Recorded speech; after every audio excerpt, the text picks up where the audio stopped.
Welcome to the Tyler's Place podcast, the official podcast of the Scottish Rite of Freemasonry, Southern Jurisdiction, Mother Supreme Council of the World. I am your host, Matt Bowers, 32nd degree, and also, if I may add, we were named on feedspot.com in the top 20 of top Masonic podcasts. You can check them out, feedspot.com. I will include the link to that website in the notes for everyone to check out. But moving right along, this is part 2 in my little series that I put together on catechism instructors. And up next, regarding Fellowcraft Catechism, is Brother Dan Mumm. Dan is a brother at my Blue Lodge here in Maryland and also a 32nd degree Scottish Rite Mason. And while a lot of the questions are similar to what I asked Brother Bob Lalonic in the previous episode, clearly this is a Fellowcraft-centric conversation. Dan's very first class as an instructor was my Fellowcraft Catechism class.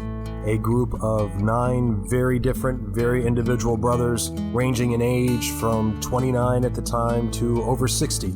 We shared a lot of laughs, a lot of fun, a lot of learning for sure, and a little bit of hair pulling out for some of us that still have some left over memorizing all this stuff. So, without taking up any more of your time with my introduction, I'm going to let you listen to my conversation with Brother Dan Mumm. What drew you to be one of the instructors for this degree specifically? And, was it the opportunity, the message? There's always an opportunity to be in the line. They're always looking for that. That's for sure. Why not? Why do this instead of jumping the line? Yeah. Just a little bit of background then. As I was coming in through my initiated process, I was incredibly impressed by it. Just all the time and energy and the enthusiasm of the brothers that were involved in my eventually raising. And all that enthusiasm really helped make my experience a really nice, positive experience, a warm experience, welcoming experience, seeing the enthusiasm and the level of commitment from some people to be really welcoming, other people to just get the ritual right. And everybody contributed in different ways. And I felt like because my experience was strong, I felt it would be really nice to pass that along to brothers behind me and offer some of that same in the hopes that their experience is as nice as an experience as mine was. And so the ask went out at about that same time from the worshipful master at the time, Richard Thurfield, that was, hey, maybe it would be a good idea, all incoming brothers have some way of giving back to the lodge. The lodge doesn't just support itself. It's not an entity. It's we are the lodge. So the ask was, well, what might we all do to help contribute to that, the well-being of the lodge? And okay, I actually did instructor is one of the things that I stuck my hand up for, but I decided, hey, getting in line seemed like a bit of a overstepping because I was so new at the time. I was 6 months in, 6 months raised, right? Not even that long. I felt like I knew the degrees really well, having just completed the process.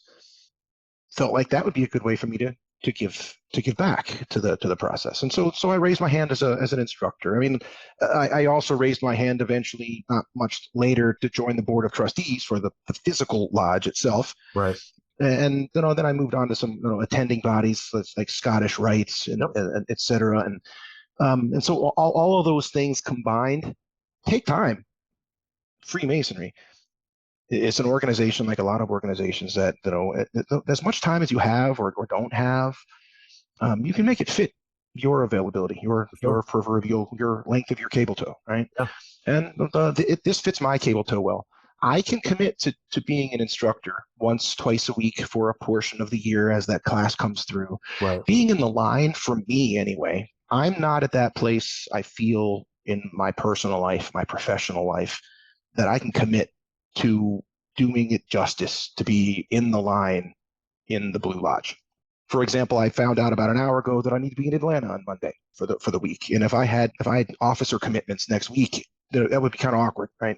Yeah. So I wouldn't be surprised if in a few years, as my kids finish college, as work changes, I would absolutely consider it. But for me right now, instructor seemed to be a good way I could give back with the knowledge that I know. It's a great way to give back. I enjoyed it. And it's fun to be able to meet the new bunch of brothers coming in, and they're all wide eyed and you're seeing what you were experiencing, however long ago, each and every time you see a new group of brothers come in, which is that's fun to me. Yeah. It's, I mean, not long ago, I remember myself looking at the instructor saying, I'm supposed to remember all of this? Right. Really? But so it's fun to walk people through that, talk people back from the ledge. Okay, look, let's address it this way, and it's really not nearly as daunting as you think. Reminding everybody that look, hundreds of thousands of brothers before us have all done this, so it's clearly not some task meant to filter out the people who can't do it. That's not the purpose, right? So let's figure it out, and we'll work through the method that works for everybody to come through it. Right. Get through the memorization, and it's more than about just the memorization too. But the memorization, obviously, it's there for a reason. Our lodge, I think a lot of lodges, hopefully, commit that the ritual work is there, and it's meant to be preserved in its form. It was originally conceived in a certain way with certain language, and so let's do it the justice it deserves by spending the time to do the memorization. But in the process, let's move past it and understand more than just memorizing it. Right? Yeah, and we can dig into that right now. What is your method to teaching a catechism class that works best for you? And how do you tie the message of the degree with the task of memorizing everything? Yeah. It's an interesting question, because that's the same question every initiate asks. Yeah. How are we going to do this? Yeah. So for me, my own style, I can't just memorize something. I can know something. Memorizing it, I'm not so good at. If I know it, then okay, I can remember the specific words. So that's what I really start with is. So let's understand first how to pronounce it. So I start just at a basic level. Look, let's just do a walkthrough. Let's read the words on the page, get them out there in the open, and then let's come backwards, and let's try to make it conversational. So I try to introduce, all right, it's not just a monotone recitation. Right. Let's inject cadence and inflection, punctuation. So it's more natural speech, if you will, although we all know who've been through it. Some of the speech is words we rarely, if ever, use. Well, as I like to say, brothers back then, they had two options. They could either become literate or watch the grass grow. And they were literate. They weren't messing around. Yeah, right. But trying to make it feel somewhat conversational, sure, for me seemed to work, and for the brothers I've worked with seemed. I mean, you for example, I've got the unusual or unique relationship that you were my class. Yeah. And so I could ask you, did you feel that having some conversational aspect to it, or was helpful at all? Conversation is not maybe necessarily one of the first things I thought of, but definitely there has to be cadence. There has to be a rhythm. There has to be a flow. And as well as I do, there's some of those guys that have no sense of that. They're just, unless there is something physically punctuated on a page, and by punctuated, not because we read a cipher book, there's no secret what we read. It's not actual written word. It's a cipher. It's a code for all intents and purposes. And there's certain punctuation in that, but there's really no other punctuation in that. So for some guys, unless it's physically on there, like I said, they just run. Keep going. And keep going. And I mean, I've had 3 classes so far, so I'm still iterating, revising my own approach. But I've started injecting along the way, pausing for a moment and saying, relating as we come across a certain point in the ritual, in the catechism. Mm-hmm. That, of course, for people who don't know, I don't know if everyone who might be a potential listener would know, the catechism is in large part very related to the experience you actually had at the time, the actual ritual at the time. The catechism is very, very related to that, right? Mm-hmm. Yep. So I try then to start relating. It's very overwhelming for most people when they're in the midst of the process of being initiated, or the process of being being raised eventually, et cetera, or passed to fellow craft in this Yep. case. Yep.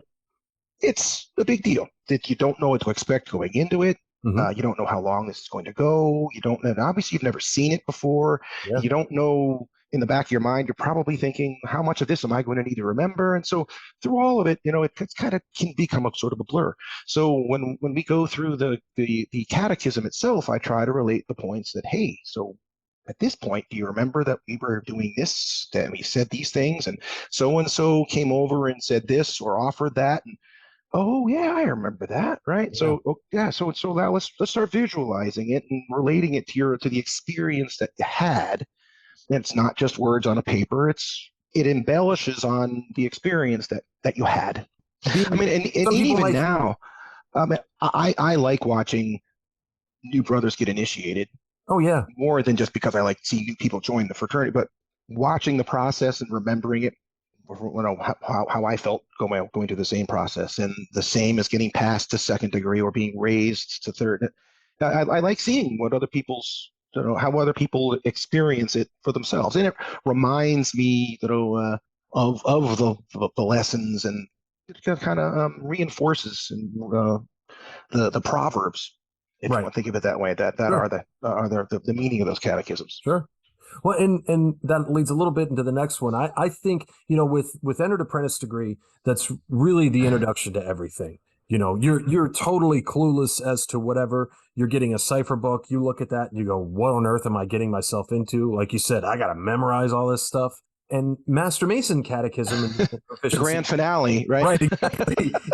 So where does that leave the second degree? well, Right in the middle, right? well, yeah, and the Master Mason is much more of the meat and potatoes. It's the real Yeah. business that you're, quote unquote, going to be performing as a Mason, I think. Mm-hmm. And Fellowcraft strikes me a bit more of it's a bit more on the esoteric line of the three craft degrees, especially with the pillars and the battles portion. Mm-hmm. Um, are there other portions of that degree that you of the about? Esoteric is an interesting choice of words. What would you use? Boy, foundational.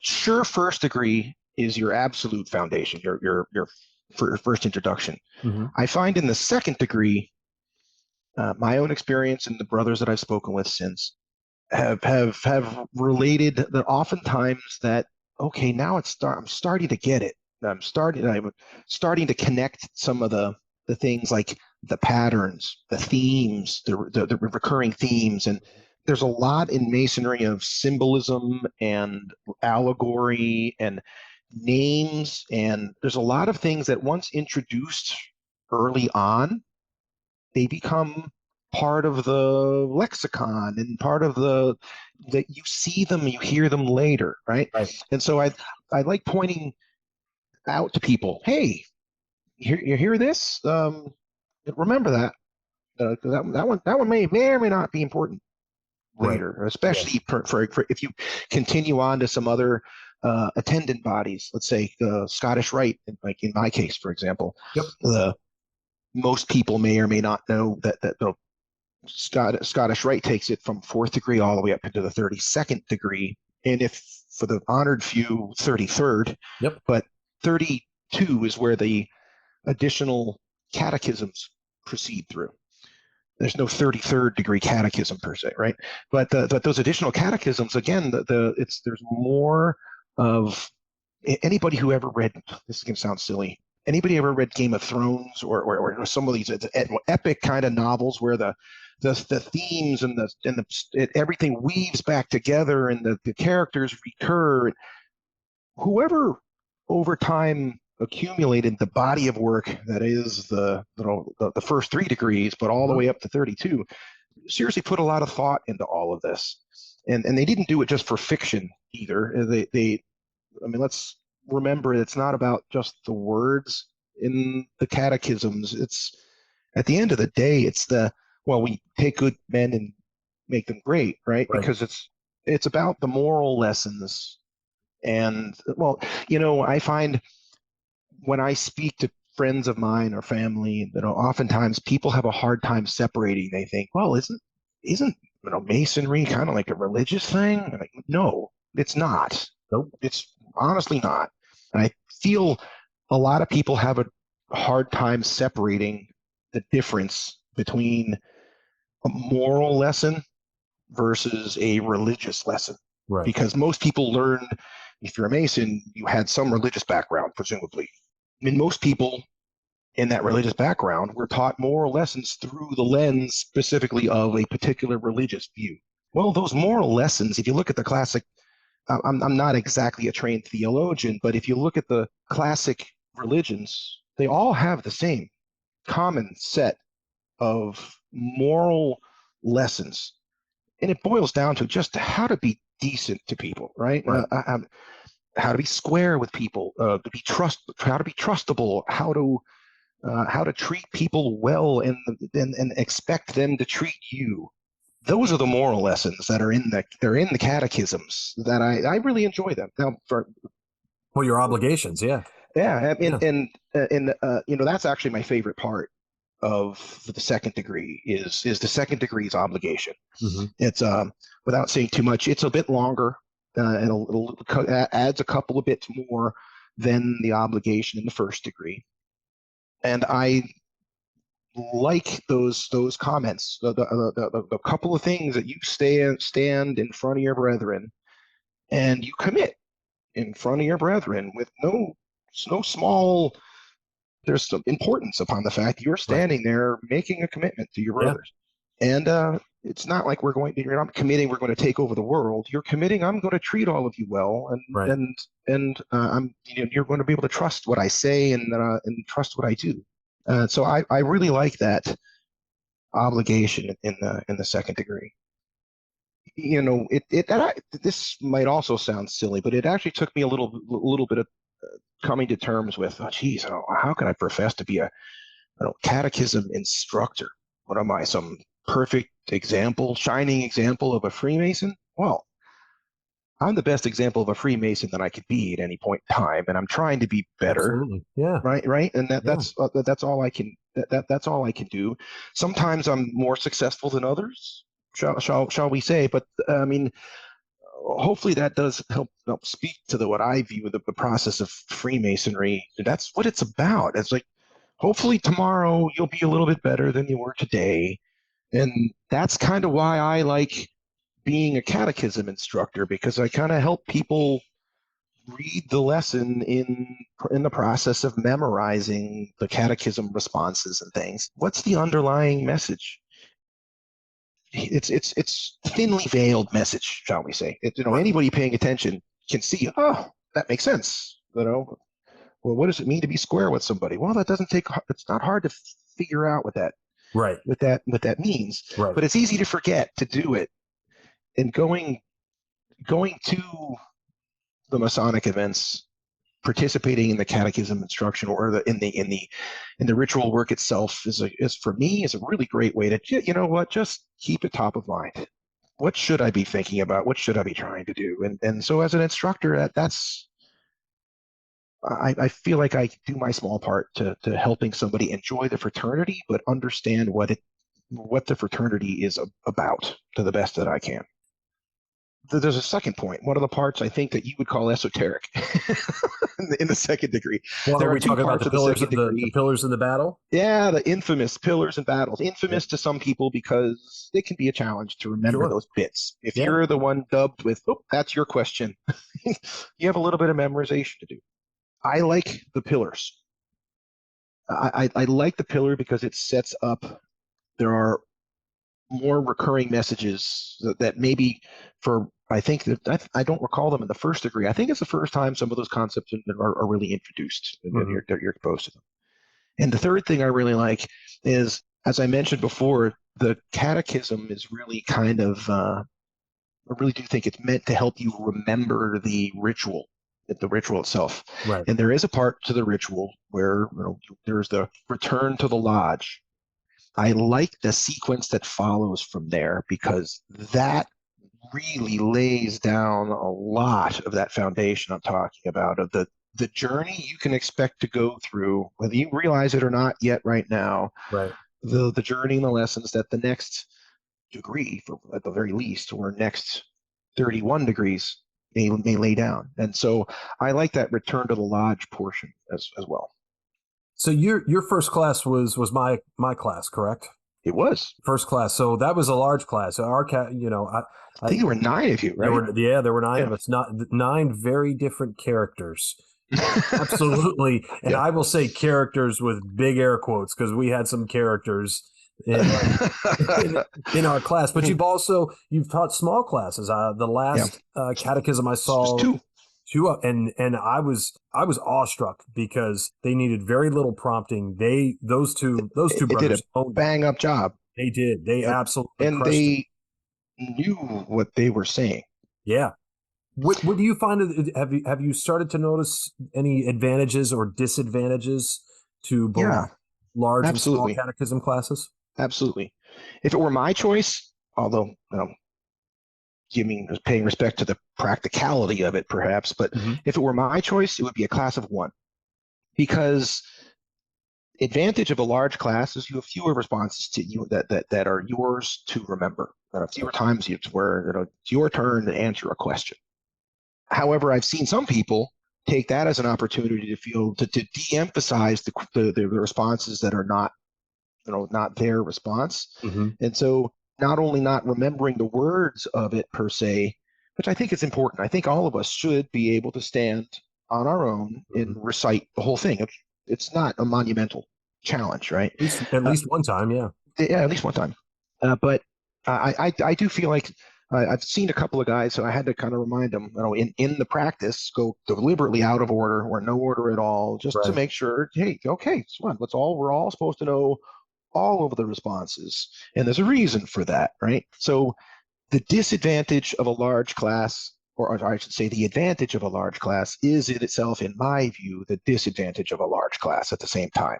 And conversely, a small class, the disadvantage that for the initiate, you have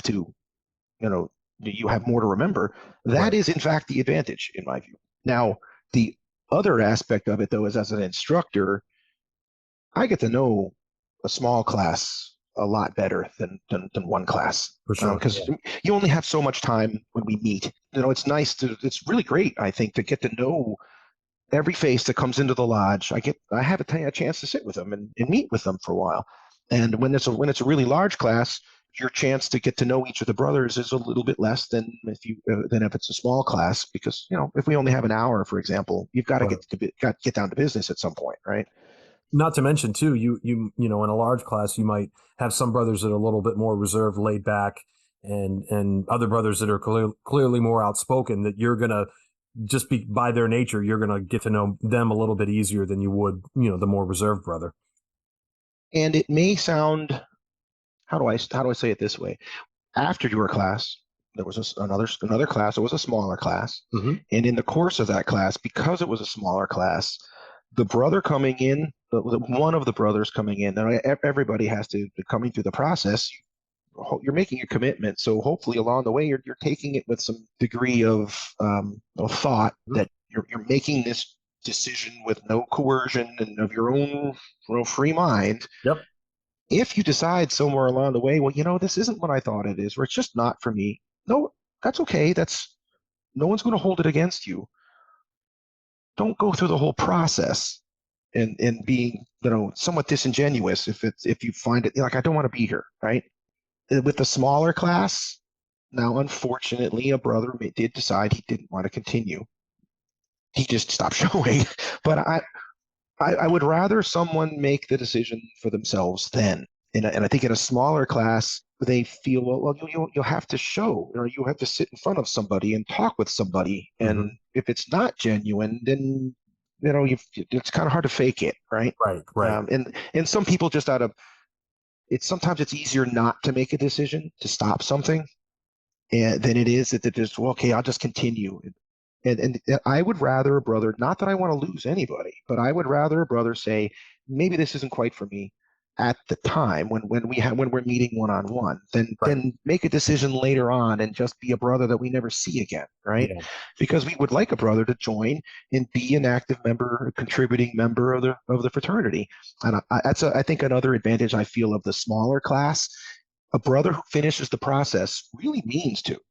if that message comes out the way I intended it to. I hope I articulated that well. I think you did, because if it's just one or two, they've got to own it. I mean, in my own class, I was a class of 5, so it's called a medium class. Medium, yeah. But large enough though.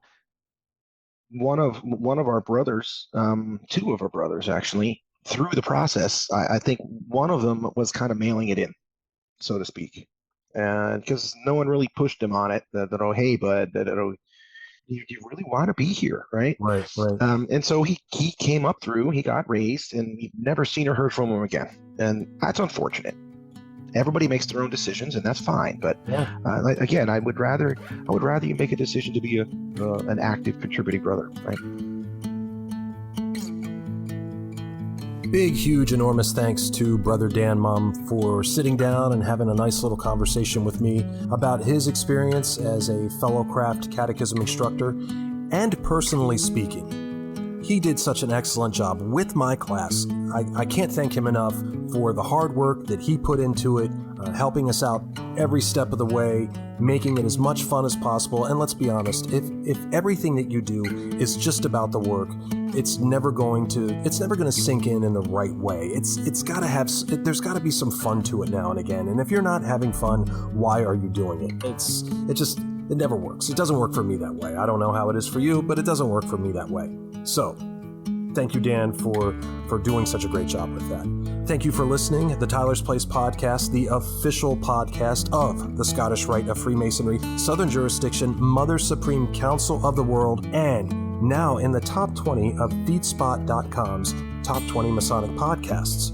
I will include that information in the notes for this podcast. You can check us out on Facebook at facebook.com/Scottish Rite Freemasonry. You can go to our main website at www.scottishrite.org, or you can check us out on YouTube, Scottish Rite Masons. See all of our content there between Scottish Rite Journal podcast, more of the Tyler's Place podcast episodes, tons of other stuff. You can also become a paid subscription member to the Scottish Rite Masons for as low as $2 a month. Lots of cool content on there. I am Matt Bowers, 32nd degree Scottish Rite Mason. Thanks again for listening, and we'll see you next time here at the Tyler's Place.